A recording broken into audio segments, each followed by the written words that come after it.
Les mots de Jean-Paul Sartre est une autobiographie publiée en 1964 dans laquelle l'auteur explore son enfance et son rapport à la littérature. Il décrit comment les livres ont été une échappatoire et une source de réconfort pour lui. La lecture devient une manière pour Sartre de se construire un monde intérieur riche et de se distinguer des autres enfants. Il évoque les œuvres qui l'ont marqué et la manière dont elles ont façonné sa vision du monde. Puis son désir de devenir écrivain fut une façon de se confronter au monde et de donner un sens à son existence. J'ai choisi un extrait de ce texte pour illustrer la naissance de la passion des mots. Les mots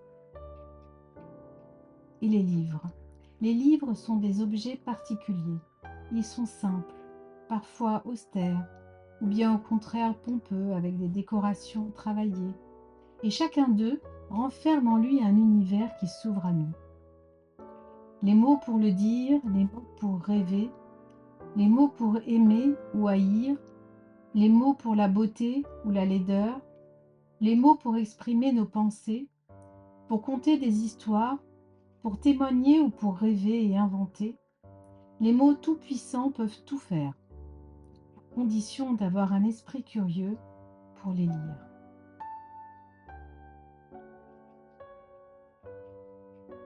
Les mots, page 36, Jean-Paul Sartre. J'ai commencé ma vie comme je la finirai sans doute, au milieu des livres.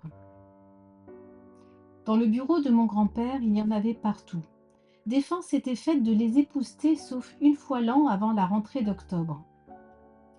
Je ne savais pas encore lire que déjà, je les reverrais, ces pierres levées, droites ou penchées, serrées comme des briques sur les rayons de la bibliothèque, ou noblement espacées en allées de menhir.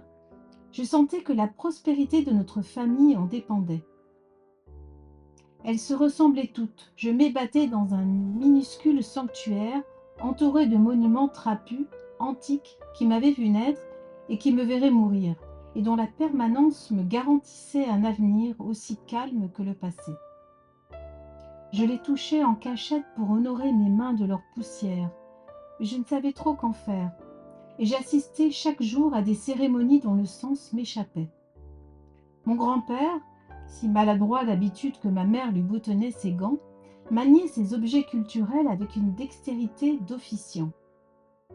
Je l'ai vu 1000 fois se lever d'un air absent, faire le tour de sa table, traverser la pièce en deux enjambées, prendre un volume sans hésiter, sans se donner le temps de choisir, feuilleter et regagner son fauteuil, et par un mouvement combiné du pouce et de l'index, puis, à peine assis, l'ouvrir d'un coup sec, à la bonne page, en le faisant craquer comme un soulier.